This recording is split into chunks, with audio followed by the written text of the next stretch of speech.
Good day, everyone. My name is Valentine Harris, and I'm the author of this book called "My Black Vote Doesn't Matter." Okay, I named this book for a reason, though. The reason why I decided to name it like that, I talked to a lot of my people that I know over the years, right? Not only black folks, but white folks too, but mainly a lot of black folks I've talked to, right? And a lot of them don't vote, never voted, and stuff like that. And I've always wanted to realize why we don't exercise our right to vote. I do believe our people forefathers, right, fought for us to be able to vote. And I just decided my black because a lot of us as black people we don't really go there and actually exercise our right to vote. It doesn't matter your party affiliation, okay? You know what I mean? But I always firmly believe, voting, right? It's our God-given right to go there and exercise our voice. Because when we vote, that's our voice right there. You know what I mean? If you don't have like a politician, we don't want like what a politician is doing. I'm gonna take it to the ballot box to get rid of that politician, right?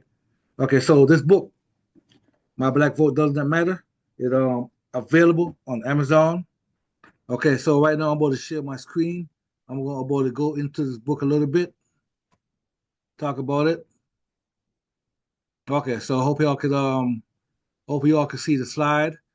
Okay, so let me go. Let's see some back to the.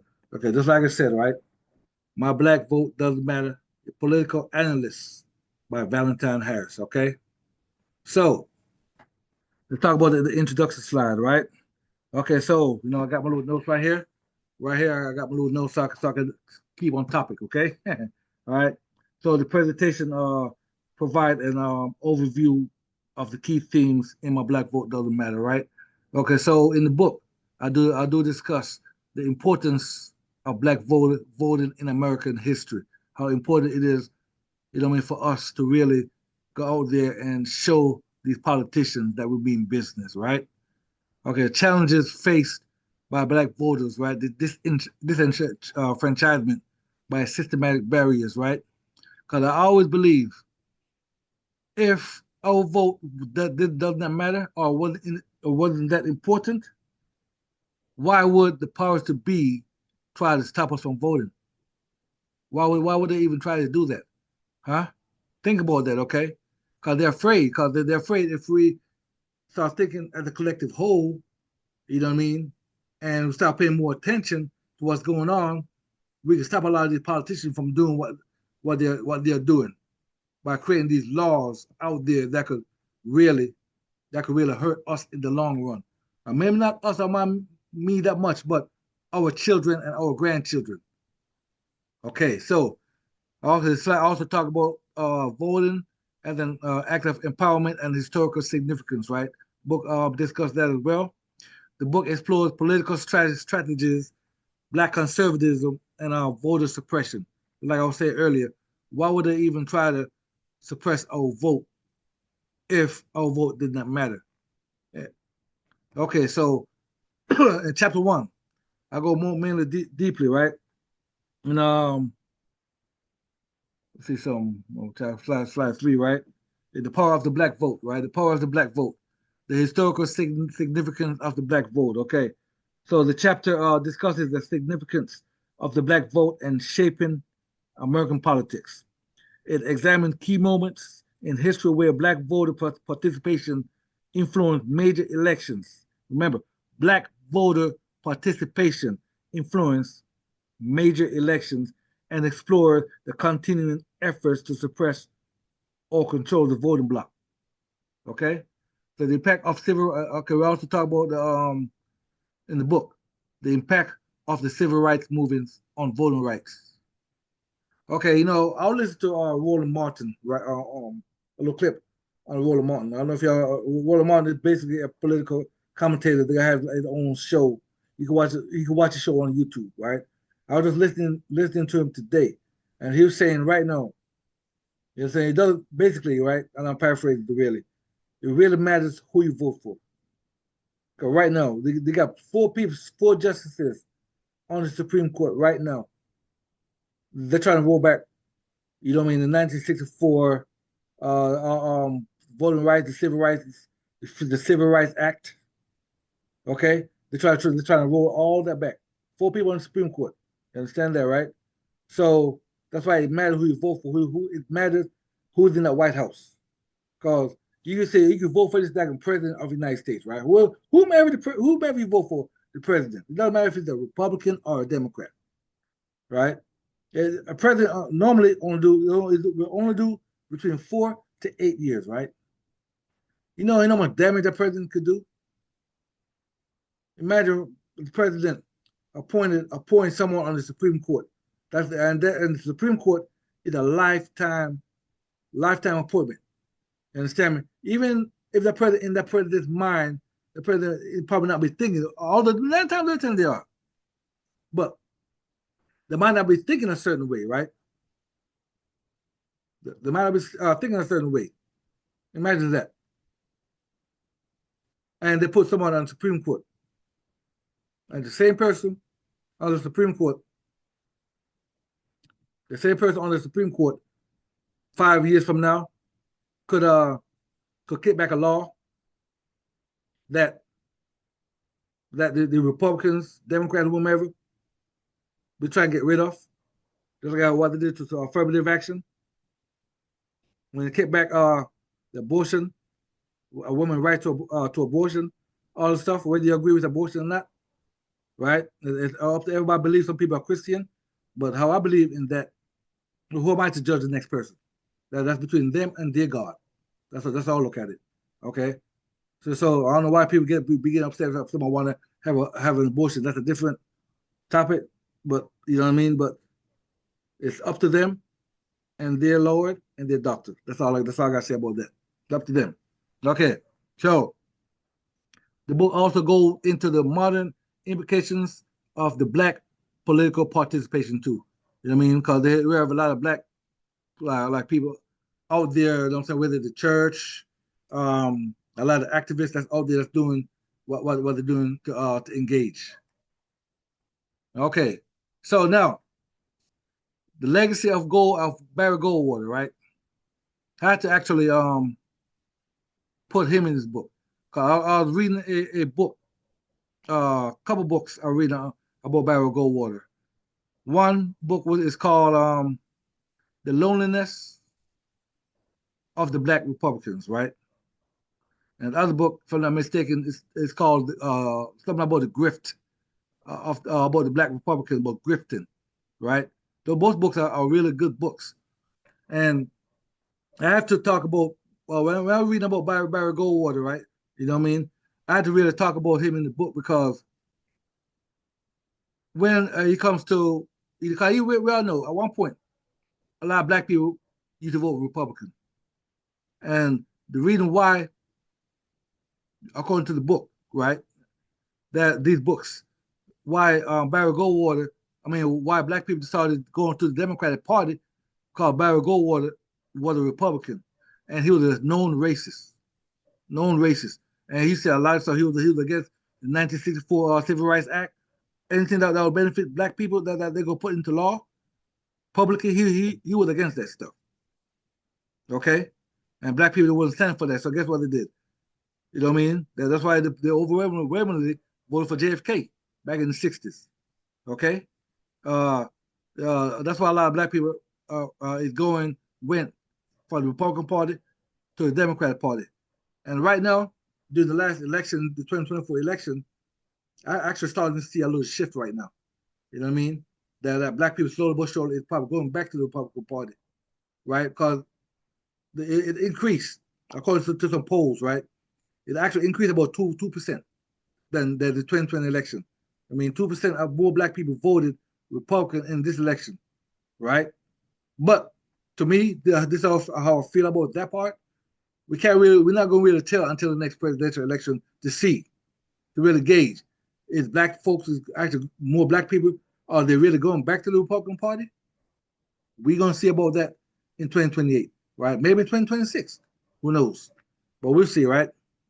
Okay, yeah. Just like I was saying on the slide, his opposition to the Civil Rights Act, and the impact on black voters, and how his ideology contributed to shift in black political affiliation. Right?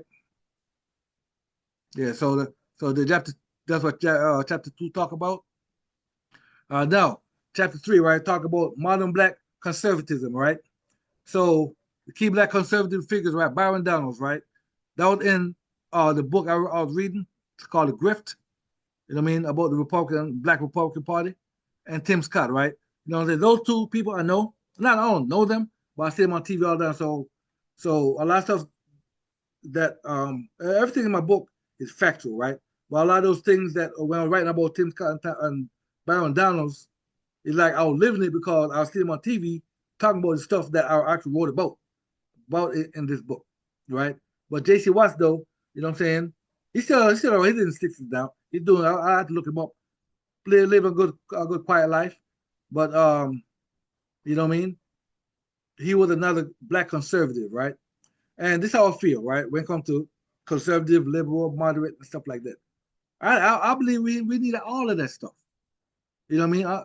If a person conservative, if a person liberal, if a person moderate, so what? I believe that's a great thing about being an American, being in this country. You understand me?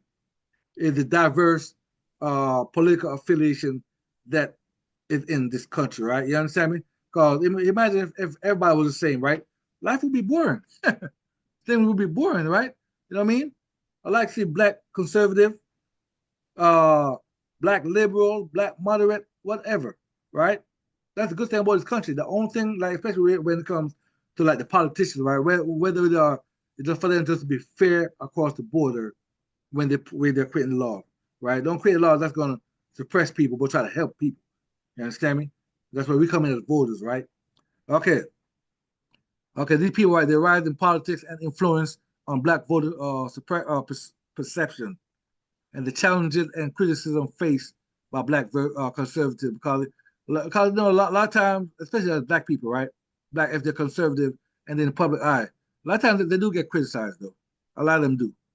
Because a lot of times, especially as black people, sometimes when some of these conservative speaks out loud, sometimes I know sometimes I'll be feeling that way. They be feeding the white man narrative, right? So like when Byron Donalds one time was in a barber shop, Byron Donalds was in a barber shop, and he said during the Jim Crow era, it was better for black folks during the Jim Crow era, right? He said that, and he got backlash for that. You understand me? Because stuff like that is feeding the white man narrative, right? But how he explained it, and the reason why he said it, right, was because you know what I'm saying the black fathers was in the house more back then. You understand me? But he didn't take in consideration during the crack era and how during that time black people were targeted in the ghetto. But that's not stuff. That's another topic, right? So in chapter 4, I go into some great political titans, man, Maxine Waters and James Clyburn, and you know both of them is still working today. You know what I mean? I believe they are like our elders in the political realm, right? These two people, I love when they come on TV, I'll listen to them speak. You know what I mean? Because they have a lot of knowledge together. And I say Maxine Waters' contributions to black political empowerment, James Clyburn influence on the Democratic Party and black voters, right? And then the future of the black political leadership. Okay, so chapter 5, I talk about Trump, black voters and conservatism, right? So Trump's outreach efforts to black voters, yeah, there's a lot of black voters that gravitate towards Donald Trump. You know what I mean? You know, as they would say, Donald Trump is a very polarizing figure. So a lot of people do gravitate to him. The response from the black community, I talk about that. The historical and future implications of black conservatism, right? Because you know, black people have always been conservative, though. But a lot of times we don't vote that way because 82% of black people vote Democrat. So a lot of times black folks do not they don't vote that way, but a lot of them are, especially our grandmas, man. The grandma, you know what I mean, and stuff like that. Even in my age group, you know what I mean, Gen X people, you understand me, and the baby boomers, right? You know what I mean. A lot of us are conservative, right?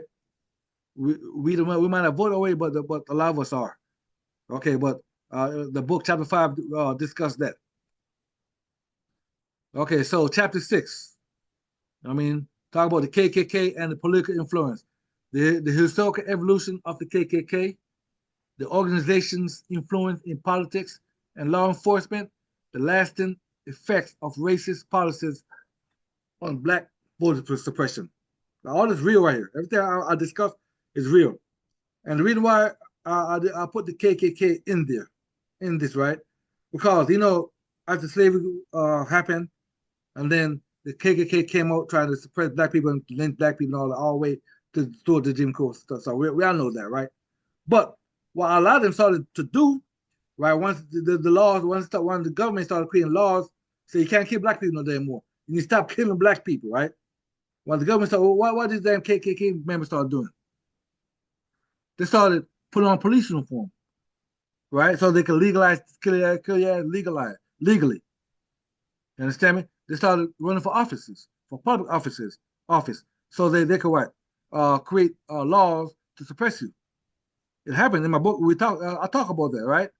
You know what I mean? Because they know they can't do things illegally anymore. They can't lynch you or murder you in the streets anymore and treat you like a dog, like dogs anymore. You understand me? So they put on the white sheet, put on a suit and tie. And the reason why I decided to do that, I always imagine, right? Poor people, black folks mainly. Imagine guy from the street, right? Yeah, you might not have much, right? But guess what? Imagine if you say, you know what, though? I'm tired of my daggone neighborhood the way it is. I'm tired of it, right? I'm not tired of complaining about my daggone neighborhood. Let me do something about it. I'm going to run for office. I always believe that. If we start having that mentality, trust me, yeah, things will start changing and people will start taking it more serious. You understand me? Cause I just think about this mayor a couple years ago, 18 years old of some city. 18 years old kid, black boy, black young man, 18, became the youngest mayor in American history. A black guy. Think about that. So if an 18-year-old kid could do that, imagine if we, as a society, right? You know what I mean? Somebody that's I see in the neighborhood that can speak really well, you know what I mean? Encourage a person, if you don't mind public speaking, to run for public office, man. I think that's a good thing. That's why I decided to talk about the KKK, stuff like that. Because if they could do it, even back then, a lot of them didn't have money too. They were poor too. A lot of them are poor. You know what I mean? A lot of the KKK members might have do regular jobs. A lot of them are damn poor. You know what I'm saying? Because the rich white man, he's not gonna do that shit because they have a lot to lose. All right. Okay. So also chapter 7, I discussed in the evolution of black political power, the journey toward the Voting Rights Act of 1965, the role of black churches and religious leaders in politics, challenges and disillusionment among modern black voters. Right. So yeah, this book talks about all this stuff, how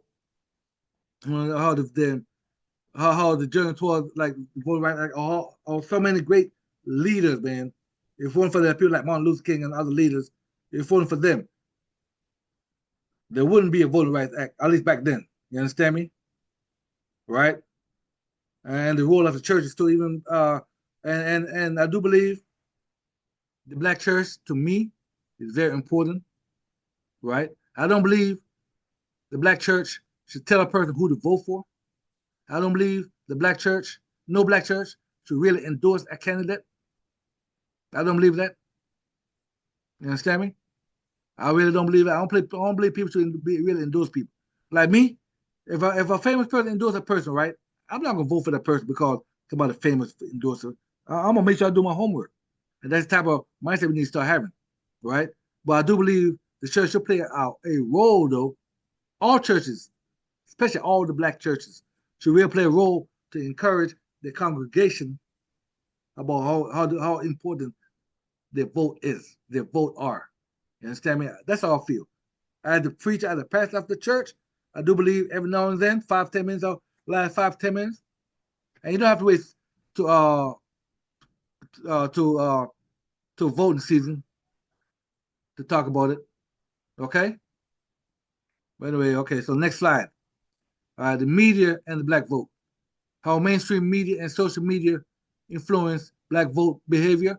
The role of misinformation in shaping political engagement and key election shifts driven by media narratives, right? Okay, so media is very important when it comes to these people influence.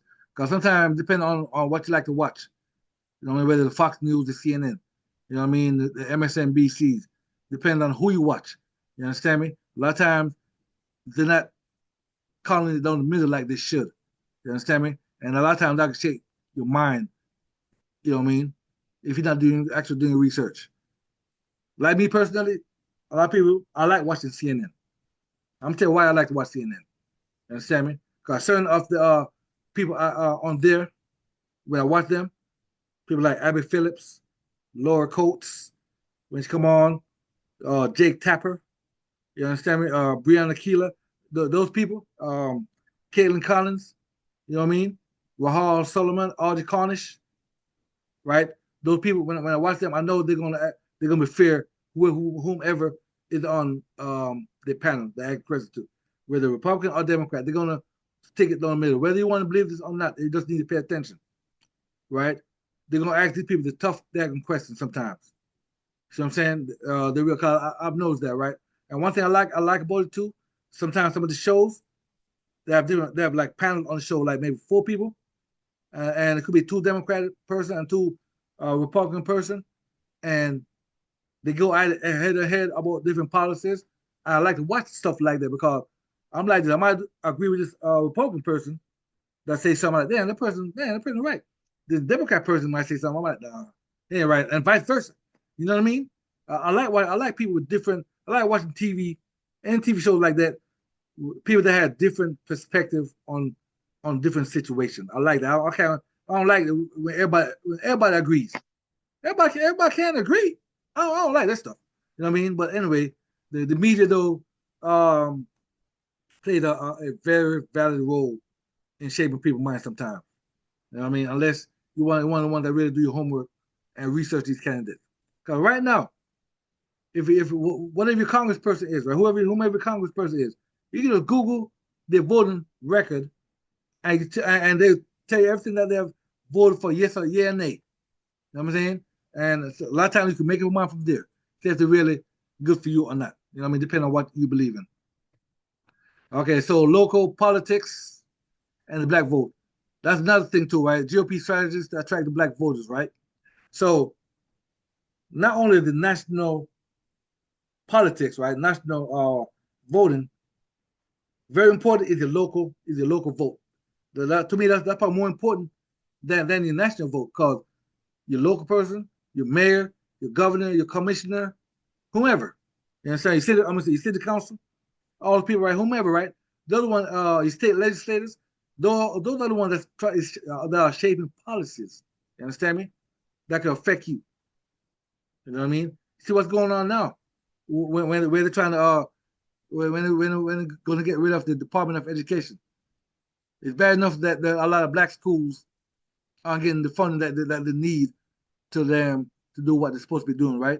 Imagine when it goes back to the states. I have a feeling it's gonna get worse for a lot of not only black people, poor people, period. When it comes to these schoolings, I really have a feeling, but we'll see though. All right, okay. So chapter 10, right? The structural and financial influence, right? The impact of gerrymandering on black representation, the campaign finance challenges, grassroots fundraising, right? Let's talk about finance for a second, right? If you notice, right, when Donald Trump was running for president, imagine all those billionaires that was donating to his damn campaign. It wasn't only Elon Musk. It was the female billionaires, like quite a few billionaires that was donating to his man campaign.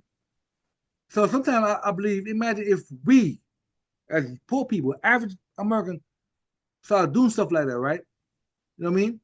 Because sometimes money talks. So let's be real about that. You know what I mean? And we say, you know what, though? We need to find some candidates that are going to try to create laws that could help us, poor people, right? And then we start donating to them. You know what I'm saying? Let it be known, hey, you know what I'm saying? We need you to do such X, Y, and Z. You understand me? Why do you think all the people that get paid by the NRA, you know what I mean? By the NRA, why they can't um create a common sense gun law, right? Because the people are getting paid by the damn people. Trust me, you can look it up. A lot of common people are getting it, right? So why can't we do that as poor people too? Donate a small amount of money. You know what I mean? But we make it be known. You know what I mean? We go donate to the campaign and donate to your stuff. But this needs to get happen. And then if things don't happen, guess what? Get rid of these people. Okay? By voting. All right.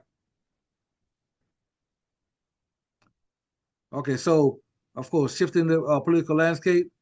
Okay, I talk about okay, yeah, right. The changing demographic and ideology shift in black politics. I told you I said earlier in this thing how the last election, right?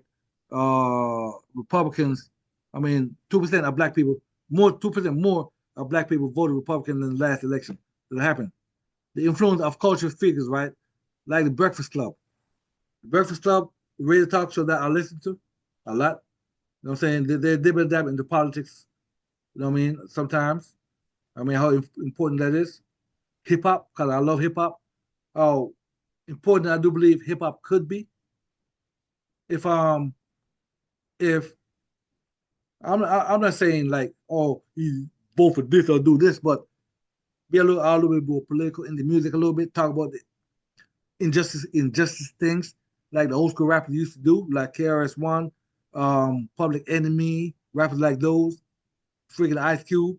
You know what I mean? After he left NWA, he come up with his first few albums, went political a little bit. You know what I mean? Stuff like that, right? We need that back in our music today. You know what I mean? Bob Marley, you know what I mean? One of the biggest reggae star ever. Was very political in his music. You know what I'm saying? I talk about Candace Owens in the book.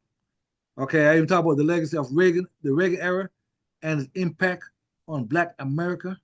And one thing I didn't know about Ronald Reagan when he ran for president in 1980, that he went to New York. He went to actual New York in Harlem where all the black people are at to try to get some of the black votes, like Donald Trump doing today. He did. He got some black votes too. He did. You understand me? And if you're in my age group, you know. Yeah, Donald Trump got some black votes. I mean, Ronald Reagan got some of those black votes, right? And guess what? Ronald Reagan did when he got in office? Create policies to mess your black asses up. Let's be real about that situation. People don't want to talk about it, all right? Like the 86 crack laws. You understand me? You know what I mean? Plausible deniability about the CIA and the crack, or the dump damn cocaine crack in the black neighborhood. Those are the conversations that we need to have. You understand me? But plausible deniability by Reagan. Hey, I don't know what they was doing. Oh, you be damn president, you don't know what the hell they were doing. Come on, let's talk about it. But people don't want to have the conversation. You understand me? All right, so another part, then my conclusion and my final thoughts, right? The black vote remains a powerful but contested force in American politics. The importance of recognizing historical trends to inform future political engagement and encouraging informed voting and active politician participation, right? So I do believe we should encourage each other to really get out and vote. You know what I'm saying? Register to vote. You don't have to wait till the voting season to register to vote. I do believe it's very important that we exercise our right to vote. I really believe that very, very important about that situation. Because when we don't vote, you understand me? These people, the powers to be, will create laws under your damn nose.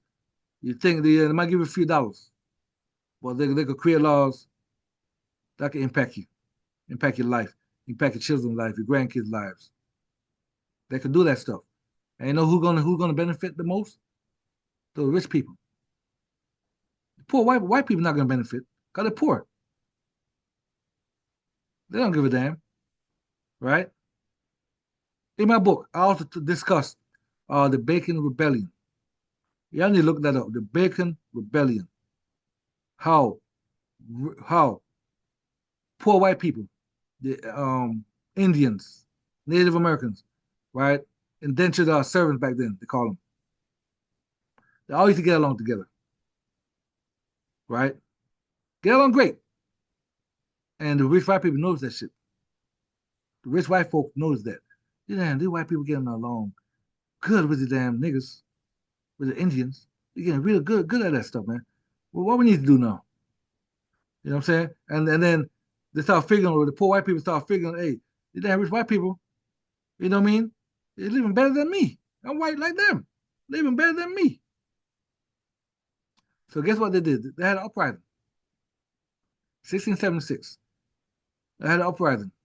Bacon rebellion called Bacon. Decided Nathaniel Bacon. Tried to have a damn uprising. It was going good for a while, then he died.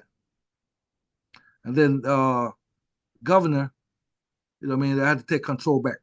Then they execute people, right? So what they did after that, they're like all the rich people came together and said, look, man, we can't have crap happen again. These damn poor white people, man. The poor white folks trailer park white people. Well, it wasn't trailer park back then though. But I'm just saying, right? Man, we can't let that crap happen no more, boy. They're probably smoking their cigar, having their little wine, their little whiskey, getting drunk. You know what I mean? I'm like, hey, let's figure out something. Let's do divide and conquer. Huh? What's going on today? Divide and conquer. Let's tell these white folks we're white. We're better than these black people. We are better than these niggas. That's what they were saying, right? And that's what they did. You know what I mean? They convinced poor white people that yeah, the white so they're better than anybody of color. Look, 400 years later, damn near, still the same stuff. Okay, so my book really talk about stuff like that. But anyway, my black vote doesn't matter, man. Please, available on Amazon. Available on Amazon. Hold on, I'm gonna stop the sharing real quick. Okay, so available on Amazon. Okay, and if you don't mind, please go ahead on and get yourself a copy. Okay, and I appreciate the attention. I hope you enjoy the slide. Okay, this PowerPoint slide, this little class I was talking about. All right, and everybody enjoy your day, enjoy your weekend.